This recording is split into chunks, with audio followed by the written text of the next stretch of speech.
AfterBuzz TV.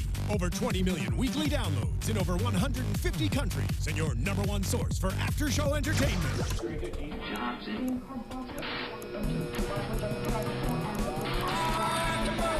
AfterBuzz TV, the destination for TV superfans.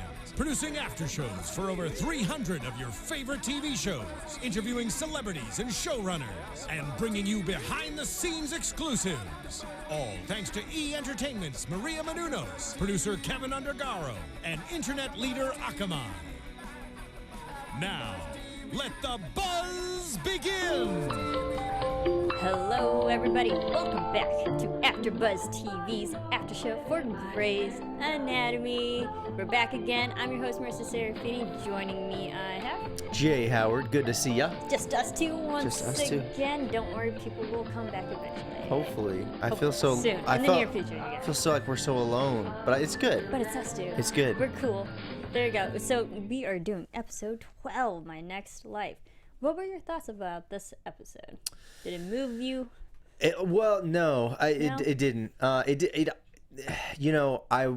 I really enjoyed last week's episode, as we talked about last week. Oh, I thought it was a fantastic episode, and I thought it really moved the story forward.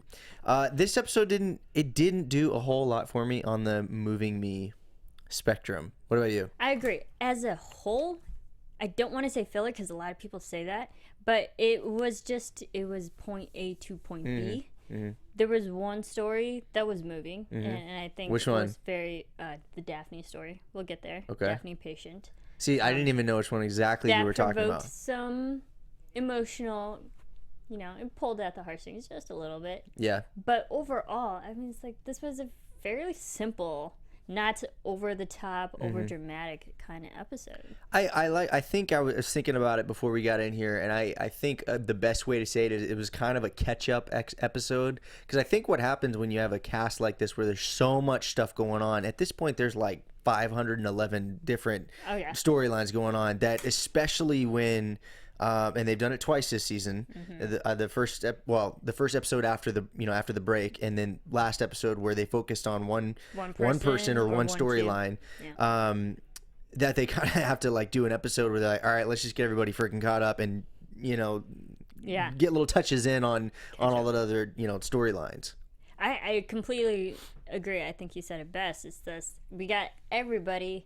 And they seem like we'll get into it, but people didn't really change or move forward or progress. Yep. The storylines are just, okay, this is what's happening now. And you know what? Here's the thing. I think that's fine. But we did get some good exposition from an a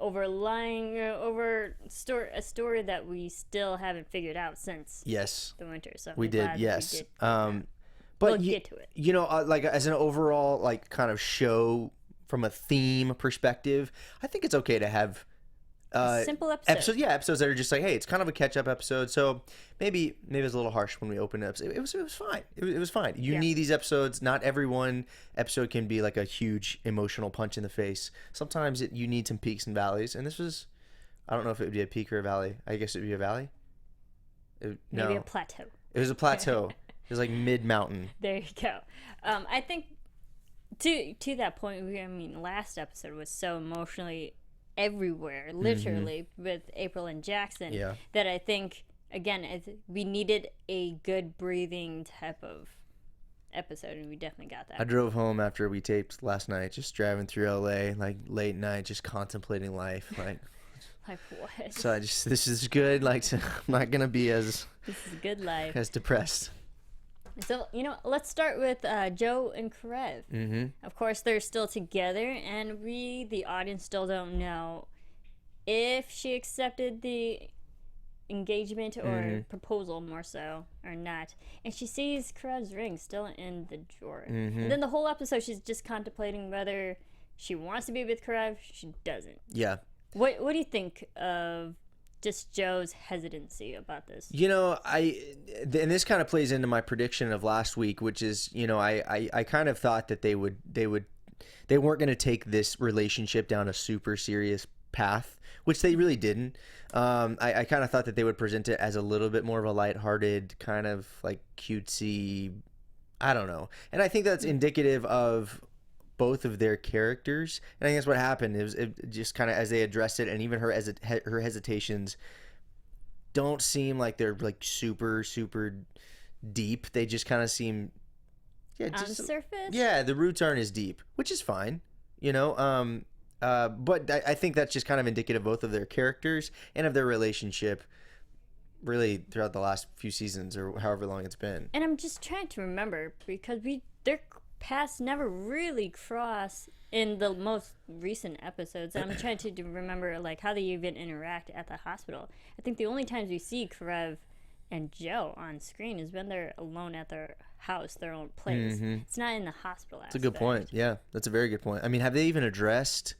Have we seen them at the hospital since before the break, before whatever, November? I'm trying to remember, and I want to say no. No.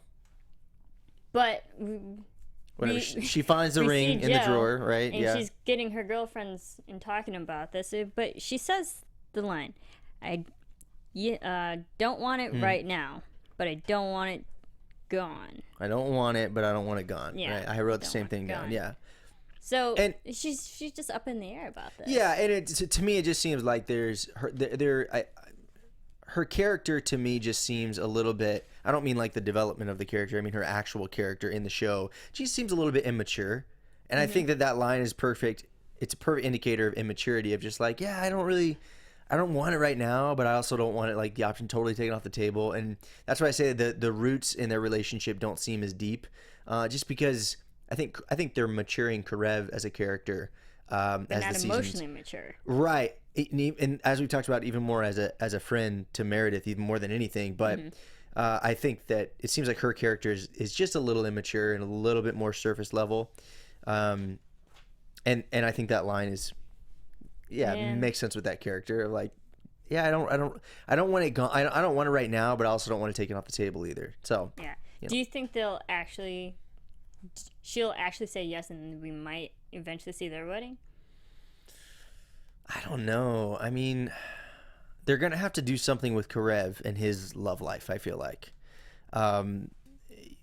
before the show wraps up, they're gonna have to do something with his love life. I feel like it just, if you look at, I mean, just his entire character arc of being kind of like the playboy jerk in season 1, I feel like they're gonna. He's softening up though. He's been living with a bunch of women, and he understands women better. He knows how to socialize.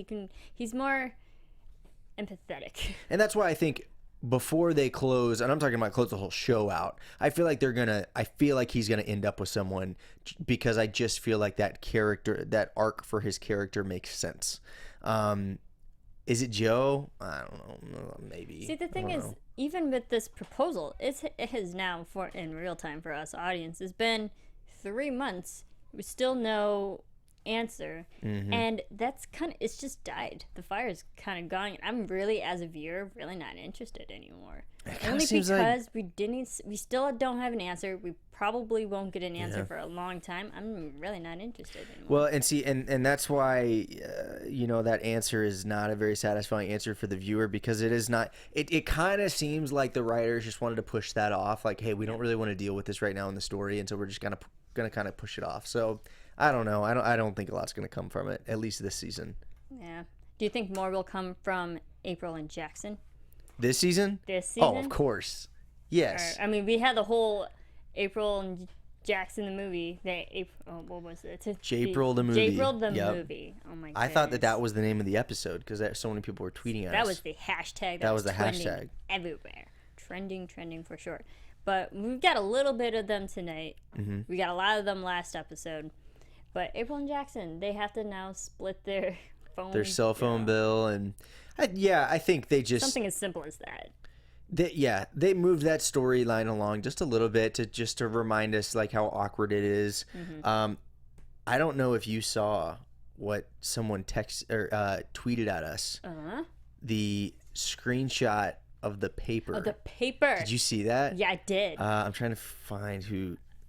Yes. So while you're searching for that, yes, it was also and that might just go with my predictions, because we see April, she signs those divorce papers, but we still didn't see Jackson. So I still think he may not have signed it. But Jackson wants out. You can tell. He paid his cell phone bill. There are no loose ends. And he's pretty much he didn't want to leave anything open. Okay, so Kina Gonzalez, I hope I said your first name right. She tweeted us a screenshot. I don't know, did you see that? I did. Of yes. the paper. And if you have not seen it, she sent us a screen, and Jackson's name is not on it. Jackson's name's not on it. She did a frame freeze or whatever of the show while April's signing it, and then Jackson's name is right there, printed like typed below it, but there's no signature above it in the signature space. And that's what I'm saying. That was your prediction last week, wasn't it? Yeah, that was my prediction. Oh man, look at you. 2 weeks ago, and then last week kind of pretty much validated my thing, but we have yet to confirm it.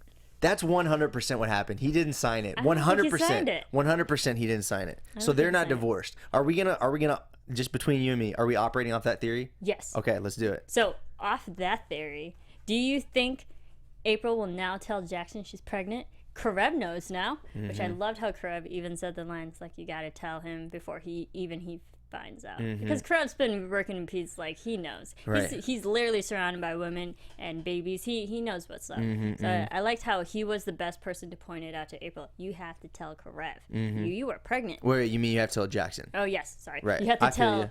You have to tell Jackson you're pregnant. Do you agree with this? Do I agree with the fact that I think that April should tell Jackson? Oh, well, yeah, of course. Yeah, for sure. And like this, what we talked about last week was, you can't tell him while you're sitting in the chair because that's, playing the pity card almost. It feels like, I don't know, she's freaking pregnant, so she probably should say it. Should say something. But also, I mean, I did bring it up last episode during when they were signing the papers in the courtroom, whatnot. That was a terrible time to bring that up if she, that she was pregnant. So not good timing. I think she says she will eventually when he's ready. Yeah, that's gonna be an episode in and of itself, I bet. Oh, another J-April the movie. Sequel. J-April the movie. The evolution continues. Oh my goodness. Something crazy like that. So much. So we just got a little bit of them, but things have yet to be answered with those two. All right. What do you think of Arizona and Weber and their fun wingman, wingwoman relationship that they've been having all season? Honestly, it's a little it weirds me out a little bit. It's weird, but yet it's funny. I don't know. It just weirds me out. I know they're trying to make it kind of endearing, but it's just there's such an age difference, and their characters are so different. It just freaking weirds me out. I don't know. I don't know. It's just strange to me. But I think it is endearing when he at the end of this episode when he was kind of talking about when she was saying you can't be my wingman and my dad. Yeah. I was like, okay, he's looking out for her. I like that. But yeah, that just kind of it just plays off kind of strange to me. Yeah. I don't know. I love her line at the end. It's like I'm too young and fun, and you help me be slutty again. It's like what? That was Arizona's thought process. Yeah. I mean, it's good to just have a friend that just helps you along your times of your slump, I guess, your emotional slump, your romantic slump. And the fact that they found the most, the character that is farthest away on the spectrum of similarity to her, to help her through that. And I think that it's there to add some comedic relief to the show. I mean, right? Oh, for sure. And I think that every episode you have to have that moment of levity, and we definitely got it with them too. But it shows that Arizona, she's trying, and even Weber said, even at the end, it's like, I want you to have the best, pretty much the best person in your life. And it's like, don't sell yourself short. I thought this was sweet. So even after all these times of wingman and being really not serious, it does come to the point where they understand each other and they actually genuinely do care about each other. And what is she there for in him? What does she give him? Because I think he reminds her, hey, you're valuable. Don't sell yourself short. But what does he get as a character from that relationship? Just some brightness, I guess? No, I think it's more so, you got to remember, Weber is the papa bear of that whole hospital. He's the most parental, fatherly, paternal figure you can have there. So I think it might just give him that feeling. It gives him a reason to be a parent again. Yeah. And to care and look out for someone. That's fair. From a fatherly figure type of mentality. Mm-hmm. Yep. Philosophy. So, and Weber's, I don't want to say been around, but like he's had his relationships and ups and downs at that hospital. Goodness. Haven't they all? I think it's like, it just gives him something to do and be interested in. Mm-hmm. Well, like why would he still be at the hospital? Right. Because nothing really ties him anymore. That's other true. than just loyalty. Right. Yeah, that's true. Well, and his daughter. And now his daughter. Segueing into the next point. Let's get to Maggie and DeLuca, because now Weber knows. And this was just awkward. It was so awkward how they kept just overtly telling us that they're sleeping together. Wildcat, they bring up Wildcat again. Right. And then even Arizona getting in with these, like, just all these moments where they just kept literally hammering it into us. Like, okay, we get it. We know they're sleeping together. Let's make it more awkward. Well, and what's that point where they're Great hands. Yeah. I beg your pardon. They're sitting together. Wait, that was Maggie, right? Yeah. Okay, Yeah. So him and Maggie are sitting together, and he's got great hands. Okay. That's funny. And they're in the actual operation room, like crazy sex drive. Right. Like, no, it's like they were literally telling us and making it more purposely awkward. Yep. Like, okay, we get it. It was funny. Again, it was the storyline of levity, which is fine. But Maggie and DeLuca, they're not sleeping, and I love how Maggie was like, I haven't had sex in days, and she's already going crazy. Right. Girl, just calm down. I can't really tell what they're supposed to be doing with their relationship. Where do you think that are they going to take it in a serious route, or is it just supposed to be there to be lighthearted and? No, I don't think so. I don't really see it going anywhere. It's fun for now. I've said it over and time again that it's a relationship out of convenience. That's a good And because their biggest problem in their relationship is that the daddy might be in the next room. That they haven't really gone to like. It's not a lot of depth, right? Yeah, hard stories with them. Yeah, and it seems like there's enough going on in the rest of the season right now that they don't need to dive too deep into that storyline. But now they know that Weber is Maggie's father, and DeLuca's like freaking out too. Right. But they still get it on. It's fine. Whatever. Right. So that was them. Wow. Amelia played such a big role in tonight's episode. She and did. Meredith, of She course. Did. And we've been slowly seeing we know that they've always had issues with each other for this whole season. And we're slowly seeing it progress, and it's getting better. It's on the up and up. So we have the patient of the day, Marisa. Well, we actually had two patients. Right. Katie Bryce, who was actually Meredith's first patient. From the first episode. From the pilot. That was so Grey's smart. Anatomy. That was so smart. And when we were talking before, and you said you were reading an interview about her or something. Yeah, right? yeah. Well, maybe we'll save that for news and gossip. Oh, let's save that for news and gossip. Don't go down that road just yet. But Katie Bryce, the rhythmic dancer who had an aneurysm, like literally a 1 in a million shot that her fall caused a certain type of aneurysm that they couldn't find in the first case back in the very first episode, which was interesting. And so of course Meredith feels entitled because that was technically her case, right? And Amelia has to take it over because it's now a neurosurgeon, and she's not Derek Shepherd. It's, what was really cool about this specific patient and what they did with her is they used her story to dive into multiple storylines and develop multiple storylines through just her story. So in her being a patient, we see just development in just Amelia's character of just her struggle with herself and is she good enough, and then we see development in Amelia and Meredith's relationship, and then even through that we see later on we get to Riggs's story. So it's like there's a lot of development based off of this one patient. Which is really actually smart for storytelling, and that was a great device for someone who literally tied Amelia, Derek, and Meredith together. Because that triangle is like the trifecta that causes pretty much everything just, else happens their around whole tension between each other. So let's have one thing that's related with all of them and have them literally like resolve it in a way, which is smart. Right. That's brilliant storytelling. Yes. So Katie, she's now not a rhythmic dancer anymore, but she teaches gymnastics now. She's a coach. Yes. I really liked how they brought her back. We find out in her scans that it looks like a tumor. It's big enough to be a tumor, but it's actually an aneurysm. It's always an aneurysm. Causes Amelia all types of questions. Am I good enough to direct it? Because even Katie's like, are you better than him? Right.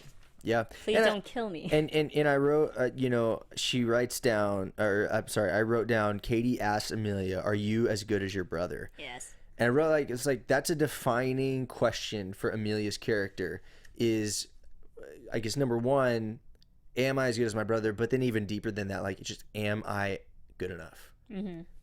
She's got all these struggles with her sobriety and her question is, am I good enough? As a doctor, as a girlfriend, as a friend, as a sister, and as a human being, like, am I good enough? It's a hard-hitting question. And I liked how even, because in previous episodes with Amelia, there was the line, you don't hate her for being the wrong shepherd. Right.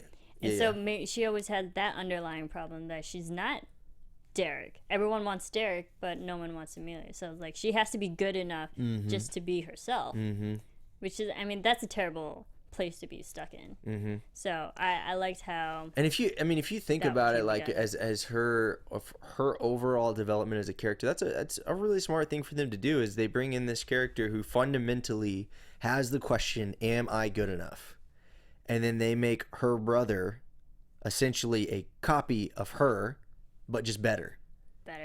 And you know what I mean? And it's like, it's a really intelligent way to structure the storyline of like, that's her fundamental flaw. And then they capitalize on that by giving her a brother that is like 10 constantly, times better than she is. presses on that flaw. The golden child compared to the one who's the mess up. Right. And so even after he's dead, people are still literally asking, are you as good as your brother? Again, it's a terrible place for her to be in. So I like how every episode we do know that's an unresolved issue with her, but she still goes to the hospital and proves herself every single day. So for that, Amelia, I will applaud you. And she actually has a successful surgery, which is great because even at the beginning of the episode, she has sex with Owen, and so she's all happy on cloud 9. And she kept saying over and over again, it's a great day, it's a great day. Because no one, and again, with the whole underlying theme, like no one died because it's a great day. Right. I liked how she started off on a positive note in this episode, and she ended on a positive note. Yeah.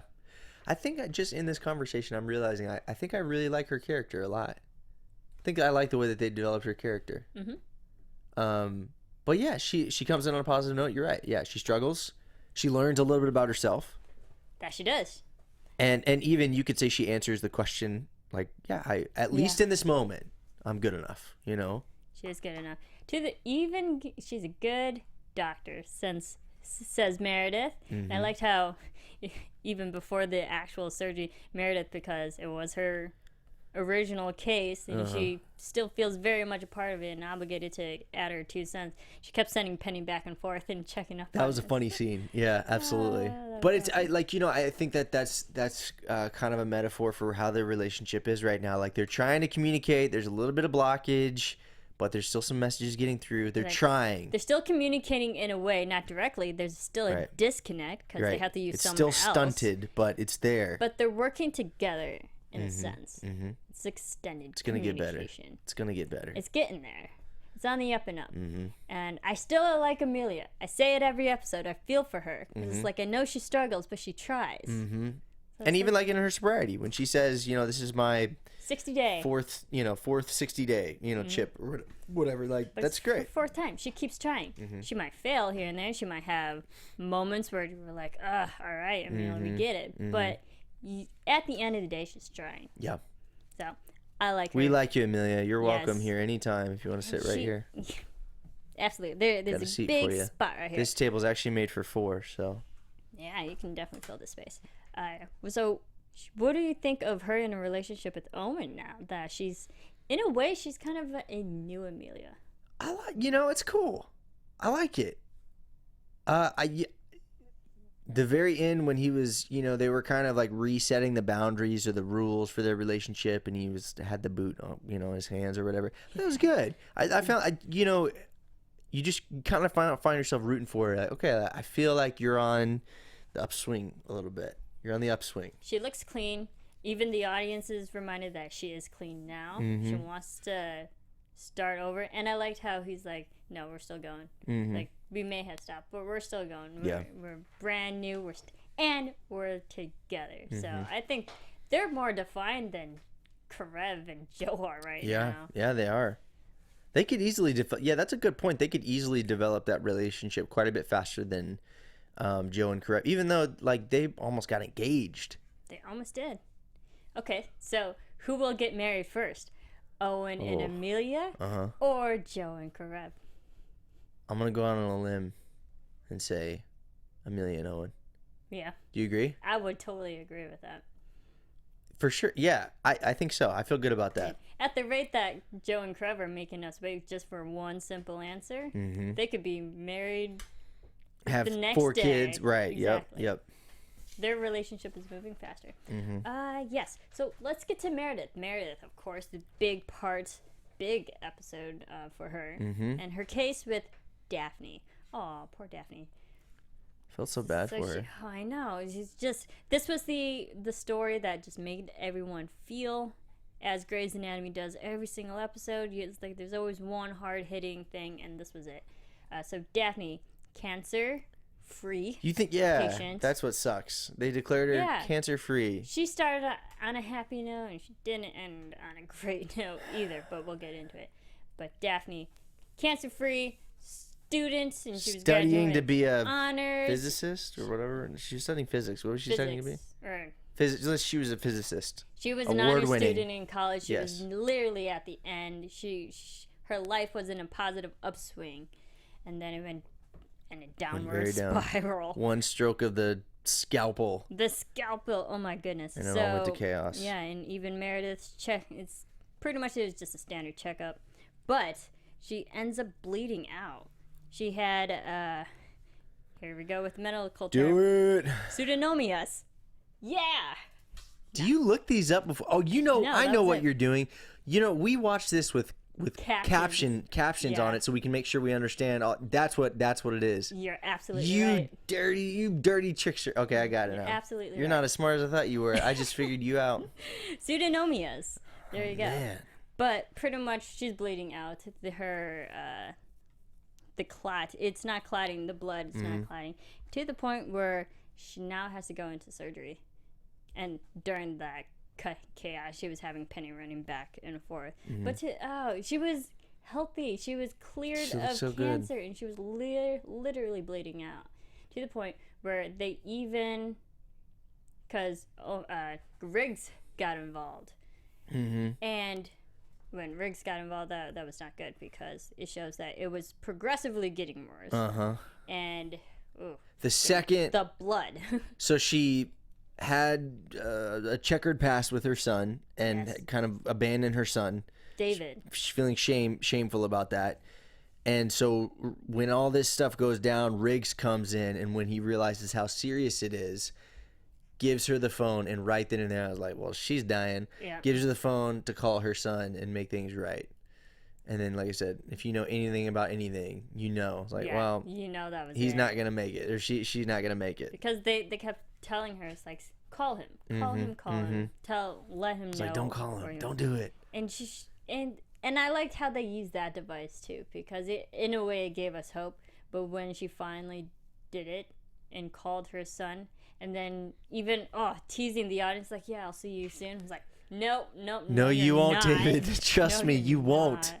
And she's just bleeding out all that blood, and Side note, needless to say, she died. Side note, they need faster freaking elevators. They do. I'm sitting there like, they don't have faster elevators. They're like, y'all sitting there and just... They waited 45 seconds for an elevator. Ding! Someone is literally bleeding out. You had the whole physical trail of blood. That was a great shot, by the way. I liked it. That was a cool pretty shot when they awesome. were running down the hallway and the blood was dripping behind them. So, if the elevator was faster, do you think she would have survived? Probably not, but I just like, that can't. I'm like, come on. No, it's really bad because there was a whole nother episode where there was that serious operation. They're like, make sure all the elevator doors stay open. Yeah. So that's how slow the elevators are when they know they have to keep them open. There's got to be a better way. Goodness. Well, we can't use the stairs. Maybe just not even have, I don't know, the solution to that. But yes, I agree. Faster elevators. So she passes away. And the sun gets there at the last moment, and I was for sure they were gonna pull it on us, and she was gonna open her eyes. She's gonna be actually alive. I was like watching her real close. I was like, I'm not taking my eyes off her. She's gonna open her eyes, or she's gonna like twitch her finger or something. I thought the exact same because he thing. grabbed her hand. I was like, did her hand just move? He's like, did the eye flicker? Did her hand just move? Know. No, she was actually dead. Yeah. Unfortunately. Because even when they rolled her out, maybe minutes before, her whole body was covered. So we know as an audience that she passed away. Right. Yeah. I just didn't want to believe it. She was so sweet. She was so nice. so sweet. And I think that's the problem with Grey's that we fall for every single time. The patients we like for the 5 minutes on screen, that they're so nice to each other. We already fall in love with just a handful of minutes. Why didn't the rhythmic dancer go? They attack someone like Meredith, or they actually just end up dying. I want to trade Daphne for rhythmic dancer. Let's trade them. Yeah. No. Well, I mean, Daphne got a second. No, Daphne passed away, but rhythmic dancer Katie got a second. And that's again. true. At the end, she had a little bit of a change of heart. Yes, she did. Right, going into that, and My Next Life. I think that's where the title comes from. Like she lived again, so it's another life. A new lease on life. And in a new Amelia, she has another new life. She did. And even Meredith's teachings. Like, keep it going. This is a life. Yes. This is you have to thank whoever died because you're learning from them. Preach it. That was good. You just like freaking threaded it all together. I love it. But that's the whole theme and message of this whole episode. Yes. It's great. Because at the beginning the whole line, it's a good day where no one dies. It's like it ties it all together. Literally. It's like we have to appreciate the people that we can learn from. Yep. Even if something tragic happened to them, even if they are dead, we still show them with respect because you'll still learn from them. Boom. Good. Love it. Done. Killed it. Anything else? I think we just leave it. Yeah, maybe just leave it at that. Don't mess with it after that. But all right, so a little bit of news and gossip. AfterBuzz TV News. So congratulations to Grey's Anatomy. We are officially renewed for season 13. 13. Yes. Do we have a prediction how many seasons do you think it's going to be? If you had to guess. They're going to gun for ER's record of 15 seasons and be done with that. Yeah. Because the last time Grey's Anatomy was renewed, they were renewed for 2 seasons. So we technically didn't really get a renewal last season. We knew that this season was already in the books 2 years ago. That's right. And it's interesting that this show only got a 1-season renewal this time. We don't know if there's going to be a season 14. Right. So it might be, I love the show, you guys. I really do. But could be the last it's on one. Its last few seasons. It really is. Yeah, I agree. I'll say 15. I'll agree with you. 15. 15? Yeah. Okay. So we're all very, very excited. Congratulations, ABC and Shonda Rhimes and everyone. A lot of their shows got renewed, actually. Yeah. A lot of Shonda Rhimes shows got renewed. Like 8 of them. Or not, they weren't all hers, really, but yeah. All of them. But yeah. So a lot of ABC shows just in general got renewed. We're very excited. Another season of Grey's. More to come. More patients and doctors and stuff. But in the meantime, let's go to predictions. And now, your AfterBuzz TV predictions. Oh my goodness. Alright, so we see in the previews that, who is it? Callie, Meredith, Joe, Jackson. and Jackson? Joe was a part of that, right? Yeah, Joe was part of it. Those 4, they have to go to another hospital Yeah. and deal with a case there. What do you think is going on? They seem like there's already tension from the other hospital crew that they have to work with. I was trying to think. I don't even know. They didn't give you any they didn't really give you any explanation of what to expect. Other than going to a whole new location. Yeah, they're in a new location and they're dealing with new people that they disagree with. The handsome, rugged doctor certainly disagreed with him. You paused it right on him. You were interested. Well, you were interested. He was already very intriguing to me. I'll make just a, I don't know, shot in the dark prediction. It's gonna be somehow related to. I don't know. I think it's just interesting to see these doctors work with another group of doctors, because you always get the immediate tension. Like even when they had their merger years ago with Mercy, no one does things the same way. Yeah, with Mercy West is always like conflicts of how they go about things. And I think it'll just be that kind of same tension. Like, no, you're on our territory. No, the psychoplasmic. Our turf. Right. This is how we roll. Yep. You guys don't know what you're doing. Are you even confident doctors? Who knows? Yeah. Who knows? Do you think it revolves around another? Do you think it revolves around like a disaster or just like? That's hard to tell. They don't give you any information. It's hard to tell because why bring 4 doctors instead of 1? Yeah. So it has to be something serious enough to bring literally a crew. I don't know. We're gonna find out though. Operation. We're gonna find out. We will. So while we're pondering what's gonna happen, in the meantime, where can everyone keep following you? You can find me at JF Howard on all things social media. And you can follow me here at AfterBuzz TV on Twitter, at Serafini TV. Follow all of us at AfterBuzz TV on Facebook, Instagram, all those fun places. And congratulations to Grace. Season 13's in the works. And we will see you next time. We will. From executive producers Maria Menounos, Kevin Undergaro, Phil Svitek, and the entire AfterBuzz TV staff, we would like to thank you for listening to the AfterBuzz TV network.